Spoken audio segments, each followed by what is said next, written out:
Je suis Patrick Longchamp, journaliste, résolument positif mais pas naïf et qui depuis le 17 mars, alors que résonnent tous les soirs des applaudissements, j'entends des mots comme solidarité avec les soignants et les aidants, fragilité, désinformation, intergénérationnel, bien vieillir, économie sociale et solidaire. Mais qui sont celles et ceux qui se cachent derrière ces mots? Quels sont ces acteurs et ces actrices? Quelles sont leurs aspirations communes? Sont-ils des utopistes ou des réalistes, eux, qui croient que le collectif peut changer le monde? Que leur manque-t-il pour prendre la main sur demain? C'est ce que j'ai voulu savoir et que je vous propose de découvrir dans Appel d'air, le podcast de coalitionsolidaire.fr. Épisode 2, Covid-19 et l'information positive.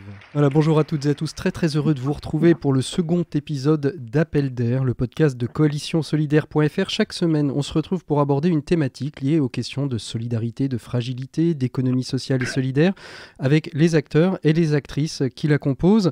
Après s'être posé la question de la place du collectif pour préparer demain, eh bien aujourd'hui nous allons aborder une autre question qui était aussi au cœur de ce temps de confinement et de ce temps d'épidémie et de déconfinement qui n'est pas totalement terminé, qui est la place de l'information et en ce qui nous concerne aujourd'hui de l'information positive. Une information positive qui prend une place de plus en plus importante et justement la question que nous allons nous poser, est-ce que cette période de crise sanitaire a permis de faire émerger une nouvelle forme de journalisme qu'en France nous appelons journaliste de solution, que dans les pays anglo-saxons on appelle plus communément impact journalisme. Et pour nous accompagner eh bien, dans cette réflexion, trois invités et pas des moindres. Tout d'abord Raphaëlle Duchemin, journaliste et productrice de l'émission quotidienne La France qui bouge. Bonjour Raphaëlle. Bonjour Patrick, bonjour à tous, je suis ravie de vous retrouver. Et notre second invité, Philippe Bertrand, journaliste, producteur et présentateur de l'émission Les Carnets de campagne, un petit quart d'heure quotidien qui a évolué d'ailleurs pendant cette crise, pour nous faire découvrir avec vous, Philippe Bertrand, votre place dans une rédaction comme France Inter avec de l'info positive, un journal des solutions. Bonjour Philippe. Oui, bonjour Patrick, et enchanté. Et de même. Et enfin, Gilles Van Der Potten, qui est le directeur de l'association Reporters d'Espoir, une association qui a été créée il y a plusieurs dizaines d'années, quelques dizaines d'années déjà, et qui a pour vocation d'accompagner, fédérer et mettre en lumière les rédactions, auprès des rédactions, le journalisme de solution. Bonjour Gilles. Bonjour, ravi de vous rejoindre, vous les trois grandes voix de la radio. Ville flatteur. Merci Merci donc à tous les trois d'être présents pour échanger avec nous sur cette question. La règle du confinement et des 100 km fait que c'est compliqué pour nous de se retrouver autour d'un micro. Heureusement, il existe les moyens numériques. Je pense qu'on les a à peu près tous essayés durant cette période, et ce, quelles que soient les rédactions.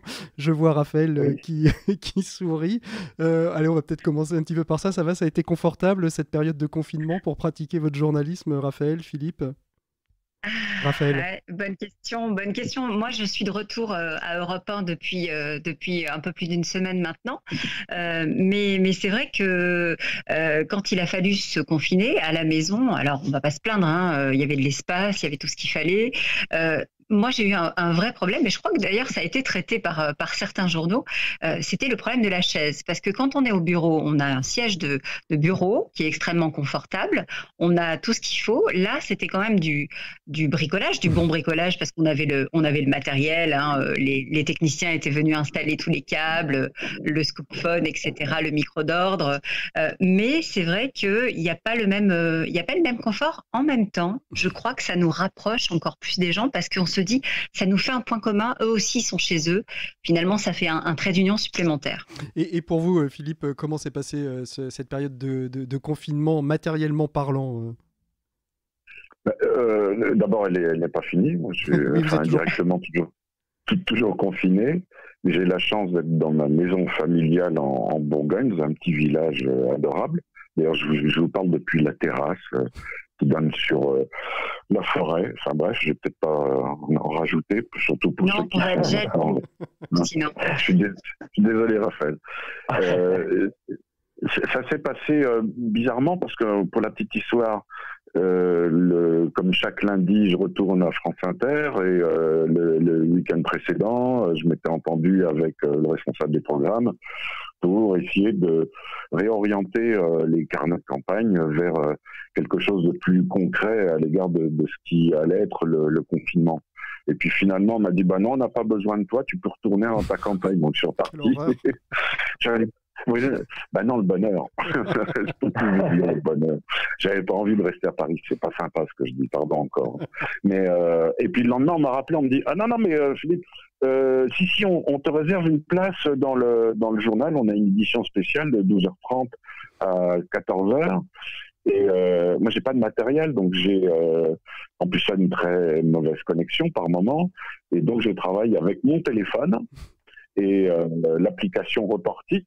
Et j'enregistre tous les matins, j'ai mon petit code d'accès, et j'arrive directement en studio où on a un son propre. Mais on m'a dit au bout de 3 jours, fais gaffe parce que ça résonne beaucoup là où tu es.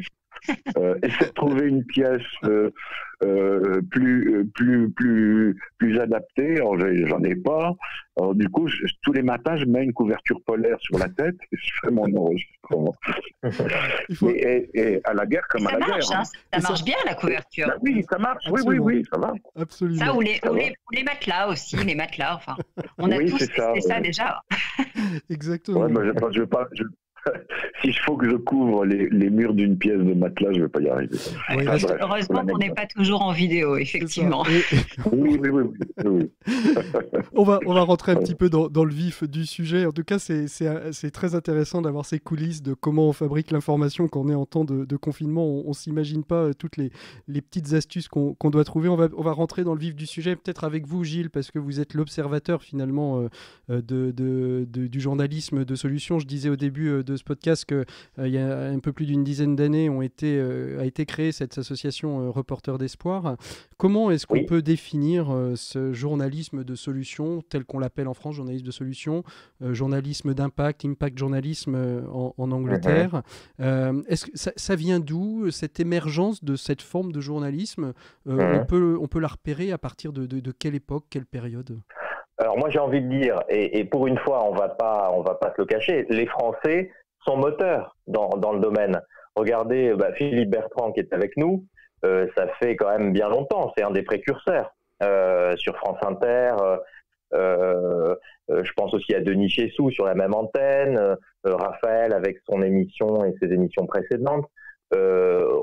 Moi, je date l'émergence du journalisme de solution en France il y a 15, sa formalisation en tout cas, il y a une quinzaine d'années, bien qu'il existait déjà des chroniqueurs, des journalistes qui étaient déjà, parfois sans le savoir, mais qui étaient dans cette optique, sans la nommer, parce qu'il n'y a pas forcément besoin de nommer cette démarche. Pour moi, c'est du journalisme tout court. C'est un journalisme, on va dire, qui veut refléter la complexité du réel et des situations.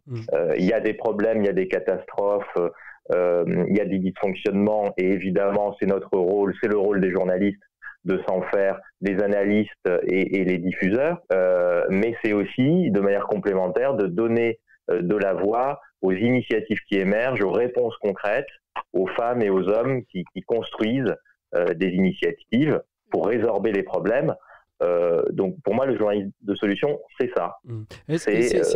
Donc pour une fois ce que vous voulez dire, Gilles, c'est qu'on n'est pas sur un mouvement anglo-saxon que les Français auraient suivi, on est quasiment les précurseurs de ce mouvement. Est-ce qu'il y a un média en particulier qui a fait vraiment émerger tout de suite une ligne éditoriale sur cet impact journalisme ou ce journalisme de solution? Oui.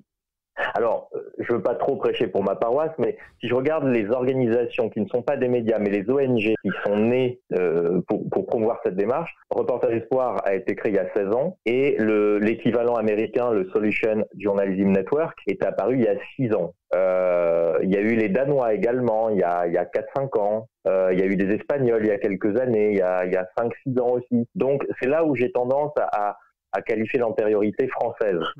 Ensuite, si on prend les expériences de journalistes, de chroniqueurs, on peut voir dès 1993, et peut-être que Philippe dira même avant, mais je me souviens qu'en 93, sur les antennes de la BBC, Martin Lewis, qui était un peu le Jean-Pierre Pernaut de la BBC, avait poussé un coup de gueule pour dire j'en ai assez de ne refléter qu'une partie du réel et d'être l'annonciateur de la partie la plus sombre du monde chaque jour. Pour moi, ça ne reflète plus le monde tel qu'il est. Et voilà, 1993, il y a eu ce coup de gueule et ça s'appelait le Good News Argument, qui lui a failli lui coûter sa place en fait. Sa direction lui a interdit d'aller conférer sur ce sujet, il l'a fait quand même et il a failli être licencié. Philippe, Raphaël, oui. Comment vous réagissez? Comment vous avez rencontré, vous, cette forme de journalisme de solution? Philippe, et puis après peut-être Raphaël. Philippe, c'est quelque chose que vous aviez en vous et vous avez créé petit à petit des propositions dans ce sens-là, ou un peu comme Monsieur Jourdain qui faisait déjà du journalisme de solution sans le savoir? Oui, c'est en fait un peu des deux, mon capitaine. Il y a 14 ans, l'idée est née non pas d'un contenu, mais d'un contenant. C'est-à-dire, on m'a dit, tu vas avoir un quart d'heure, ce qui était un peu punitif dans mon esprit, après des émissions d'1 heure, tu vas avoir un quart d'heure et tu vas faire quelque chose qui va ressembler à une transition entre une émission très parisienne et vous savez, le jeu des 1000 euros, le jeu de 1000 euros. Et j'ai dit un quart d'heure, d'abord je me suis retourné en disant c'est pas possible, on se moque de moi. Il faut parler des régions, on m'avait dit, mais c'était tout, l'angle. Et puis comme j'avais pas trop le choix, j'ai pas trop de contrat, donc je me dis bon, j'y vais. J'ai fait un vague synopsis, et puis finalement je ne me suis pas tenu à ça. Très rapidement, j'ai dit première antenne, voilà, j'ai besoin de vous.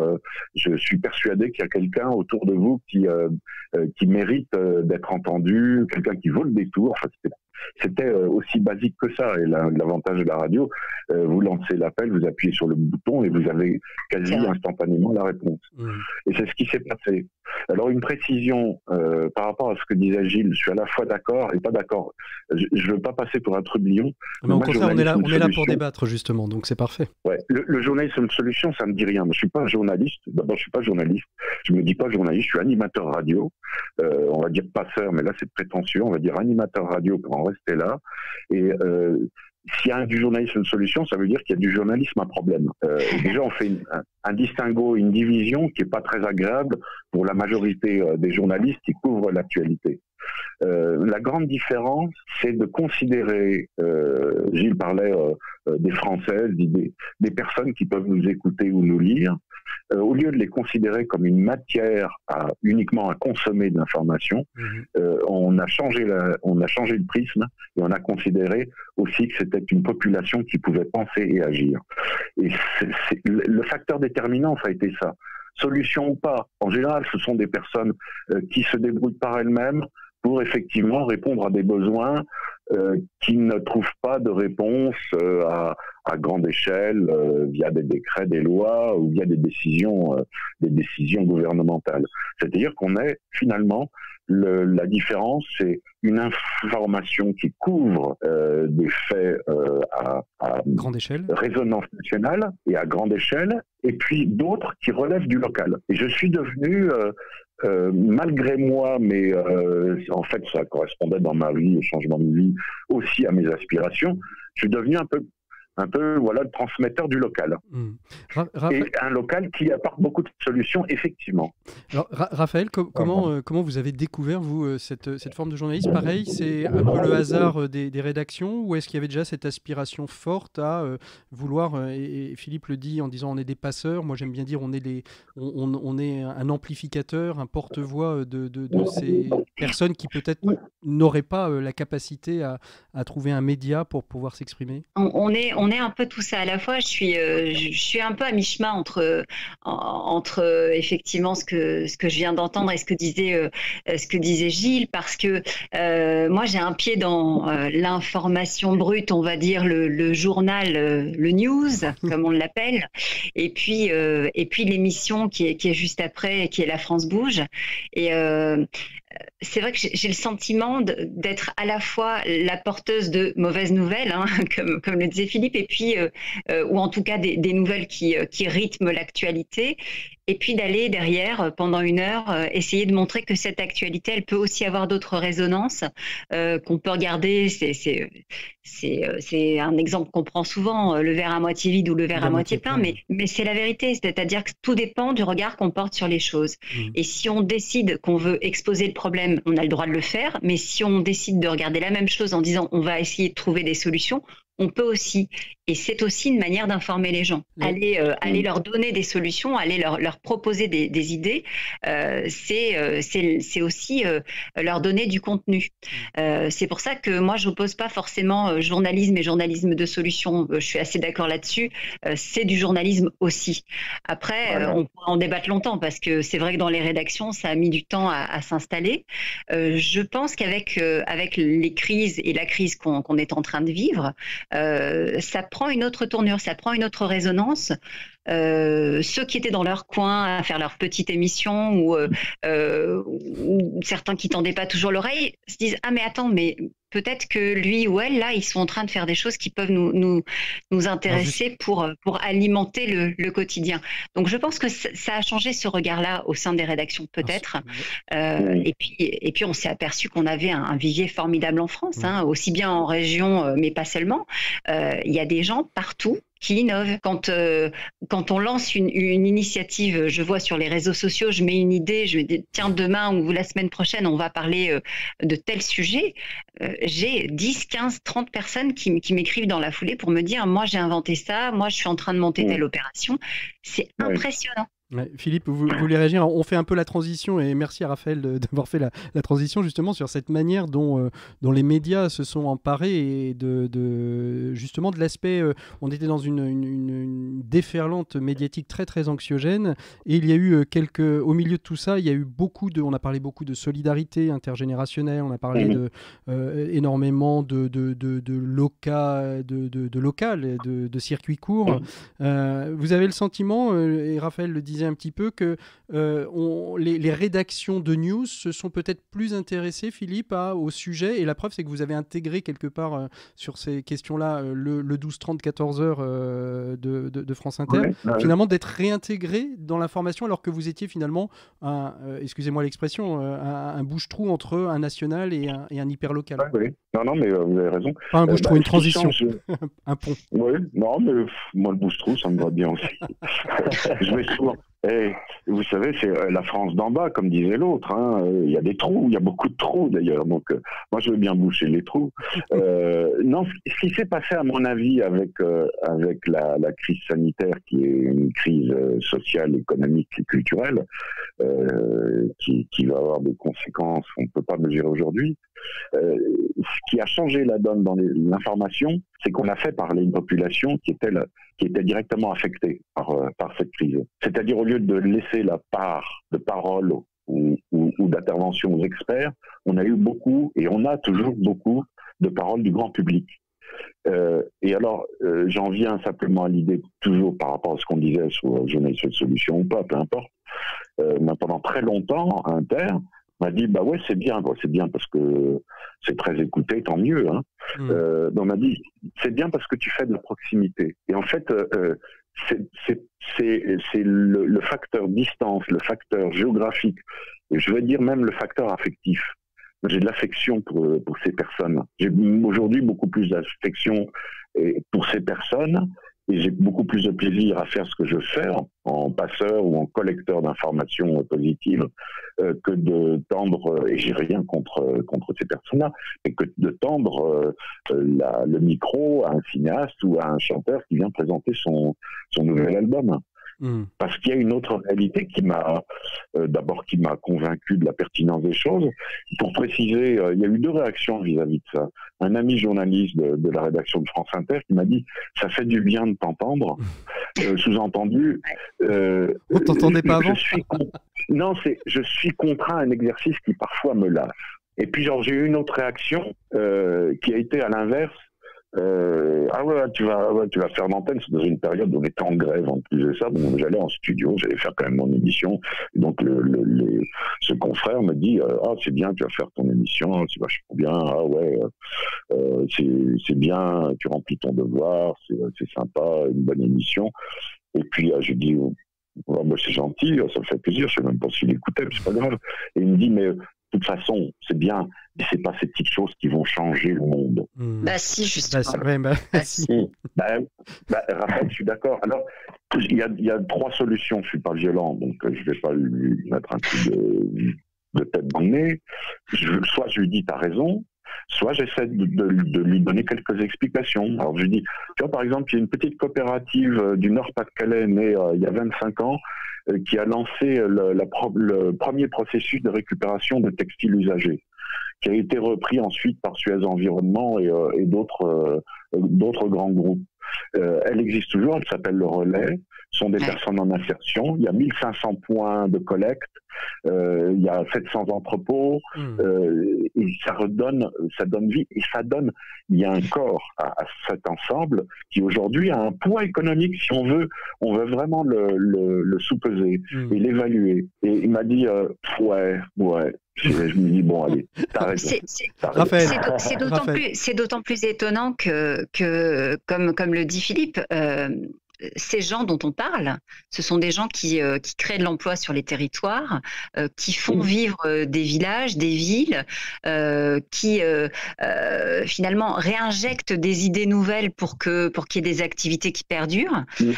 Moi, je suis frappée de voir à quelle vitesse, par exemple, pendant cette crise, notamment la filière textile, et j'en connais quelques-uns, que ce soit Guillaume Gibaud du Slip français ou Luc Le Sénécal de Saint-James ou Thomas Uriès de 1083 ont su s'emparer d'un problème. Nos usines sont à l'arrêt, ça sert à rien qu'on fabrique des jeans ou des pulls en ce moment, et se dire qu'est-ce qu'on peut faire pour l'autre. Comment on peut effectivement maintenir une activité, donc continuer à donner du travail aux gens qui sont avec nous, mais aussi servir la société. Et ça c'est quand même quelque chose qu'on a peu vu ces dernières années.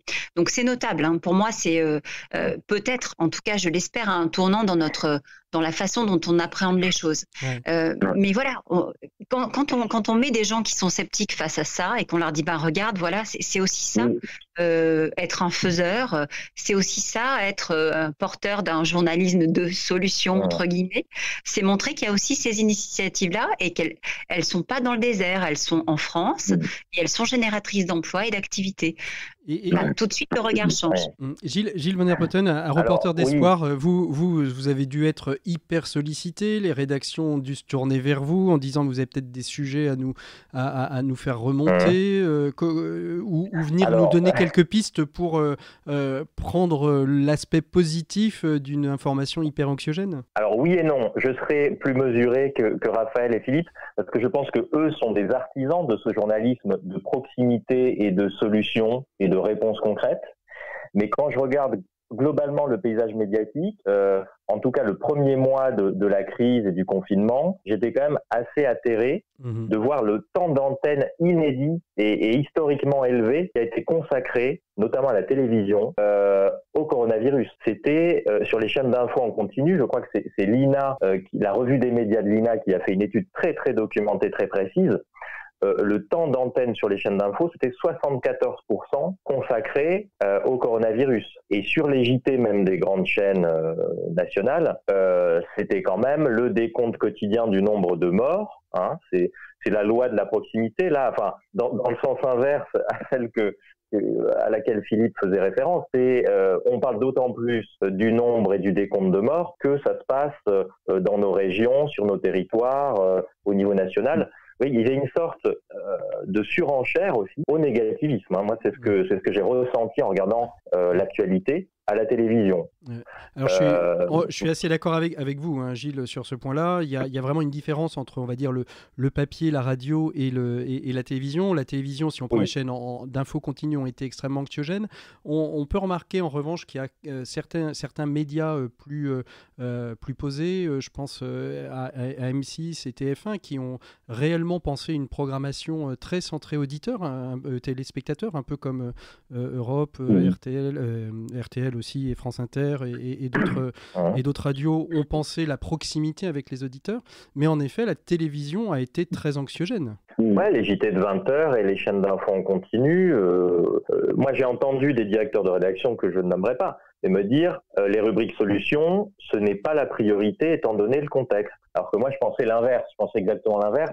Et ce que je crains, c'est qu'il y a un retour de bâton à un moment donné. Le taux de confiance dans les médias est à 22-24%, le taux de confiance dans les journalistes et l'information. Je me suis dit, c'est précisément maintenant qu'il faut montrer la fonction que remplissent très bien Philippe et Raphaël, qui sont des exemples en la matière. La fonction du journaliste d'aller au-delà de l'événement immédiat et d'aller dans la complexité de la chose, aller chercher des choses un peu moins évidentes, un peu plus difficiles à faire émerger que compter le nombre de morts. Il n'y a pas plus simple en termes journalistiques. Et de fait, Raphaël, oui, réagissez. Ouais, pour rebondir sur ce que dit Gilles, ne serait-ce que pour nous offrir la possibilité d'avoir, par exemple, des gels hydroalcooliques, il y a des inventeurs français qui sont allés construire et imaginer des bornes où on passe les mains dessous et qui déversent la bonne quantité de gel, etc., pour que ça puisse être mis dans des endroits où il y a énormément de passages. Donc voilà, on n'est pas complètement décorrélé, on n'est pas hors sol, on n'est pas en train de parler de complètement autre chose, on est dans l'actualité, mais on essaye juste d'expliquer que on peut aussi la voir autrement et trouver des gens qui œuvrent au bien commun de la même manière. Enfin, je prends l'exemple des bornes de gel hydroalcoolique, mais je pourrais en citer des tonnes. Ne serait-ce que sur la recherche, il y a des équipes formidables qui sont en train de travailler et qui sont en train de mettre au point tout un tas de systèmes pour mieux détecter la maladie, etc. Donc ça aussi, ça fait partie de l'actualité. Et la question aussi à se poser, c'est comment est-ce que les rédactions s'emparent de ça, parce que autant vous, Raphaël, avec l'émission, vous, Philippe, avec vos interventions dans le 12-30, mais aussi, et particulièrement dans les carnets de campagne, c'est très éditorialisé, mais comment est-ce qu'on arrive aussi à faire bouger une rédaction en se disant, je donne un exemple que je donnais, plutôt que de commencer par le nombre de morts, on pourrait peut-être commencer chaque édition par le nombre de guéris, ce qui est exactement la même chose, on peut donner le nombre de morts en deuxième position. Ouais. Je suis sceptique parce que on peut avoir des doutes. Pardon, c'est pas contre lui, mais c'est faire du Jean-Pierre Pernaut, c'est commencer par l'éternel sabotier de la Creuse, quoi. Et l'info est pas anxiogène, c'est la réalité qui est anxiogène, qui est angoissante.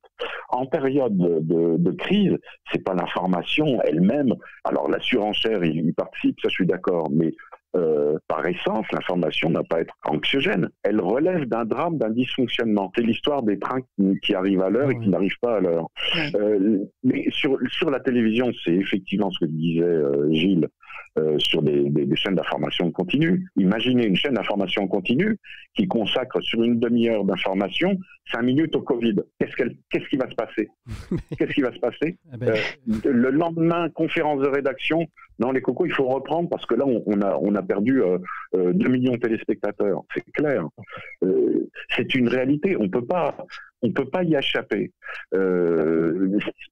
Je vois pas. Moi, ce qui m'étonne, franchement, quand les carnets de campagne ont démarré, ils ont démarré plutôt bien. C'est pas pour ma gloire, c'est le processus. Je sais pas ce qui s'est passé, je fais de bouche à oreille.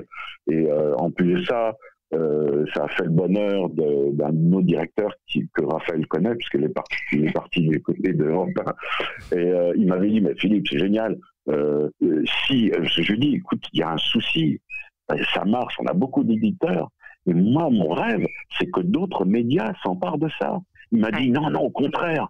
Au contraire, on a le monopole. Nous sommes les seuls à traiter l'actualité de cette façon. Bon, voilà. Mais ce qui est effectivement assez regrettable, c'est que le cheminement de ce processus-là, de cette approche de la réalité, ne fasse pas plus d'adeptes dans les rédactions et dans les médias. Je suis toujours très étonné.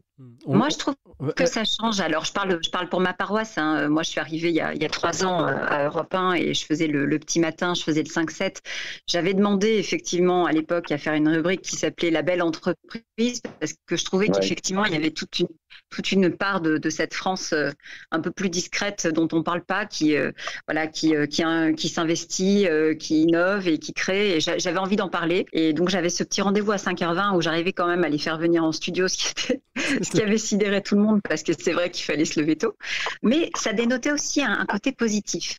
Et après, quand on m'a proposé de faire la France Bouge, qui s'appelait pas encore la France Bouge, on m'a dit ce serait bien que tu ailles trouver des gens formidables qui font des choses sympas. Puis alors là, pour le coup, je rejoins Philippe, le spectre est quand même assez large. Je me suis dit, je vais partir de ce que je connais et je suis partie de la belle entreprise. Et je me suis dit, dans le milieu associatif et dans le milieu entrepreneurial, pour le coup, il y a un vivier.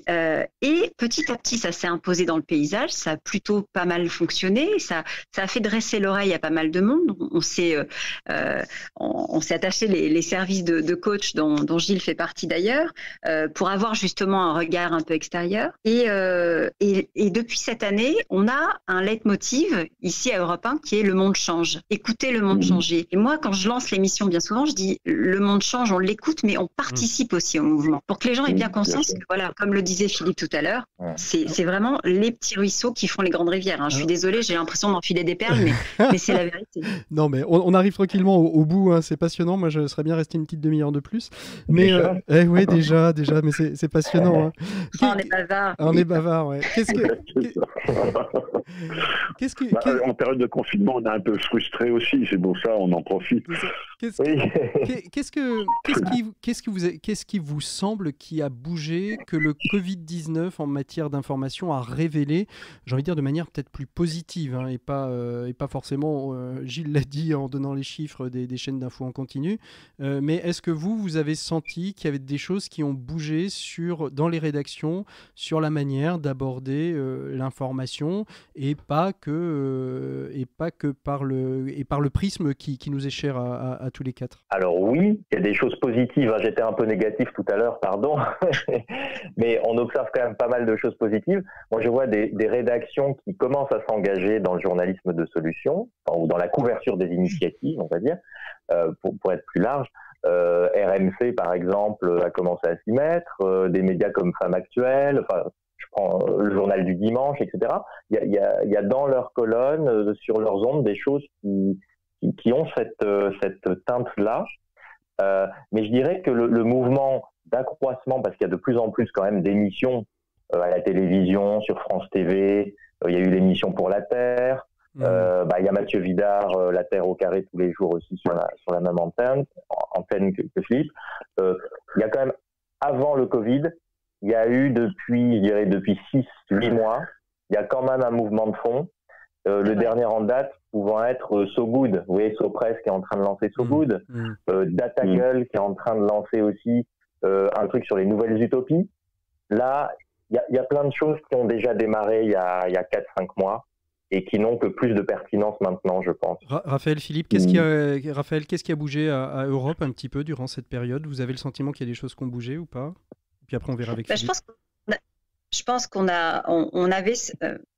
On avait senti le mouvement. Alors, nous, on est une petite équipe, Elisabeth, Laetitia, Cyrielle, Charlotte, Nicole à la technique, et puis la direction qui nous soutient vraiment dans le projet parce qu'il y a les trophées, la France Bouge. On essaye vraiment de mettre notre marque, de s'imposer dans le paysage pour montrer que c'est quelque chose qui peut durer et qui peut servir tout le monde. Et j'ai l'impression que ça commence vraiment à prendre. Moi, je dirais depuis, comme Gilles, depuis 6-8 mois.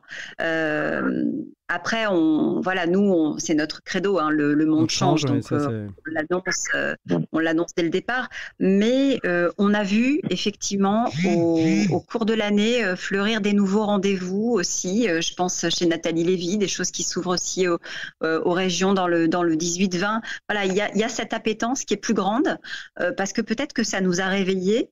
Moi, il y a vraiment... La chose qui m'a marqué le plus pendant cette période, c'est l'élan de solidarité. Et je pense que ça nous a peut-être permis de regarder les choses autrement. Et vous, Philippe, vous avez le sentiment que dans les rédactions de France Inter, de Radio France, les choses ont un petit peu bougé par rapport... Et puis, je suppose, je vous voyais opiner à ce que disait Raphaël sur l'élan de solidarité nationale. Oui, je suis complètement d'accord. Mais vous savez, c'est ce qui était invisible qui est devenu visible tout à coup. La vague de fond est est très ancienne.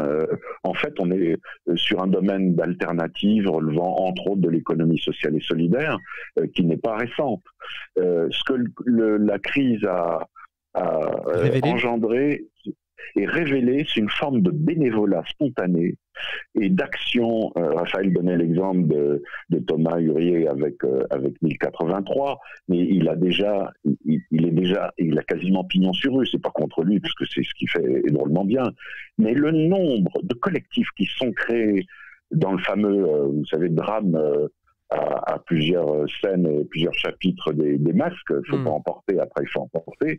Le temps que ça arrive dans ma campagne, ils sont arrivés hier, les masques, hein, et il faut bien le comprendre.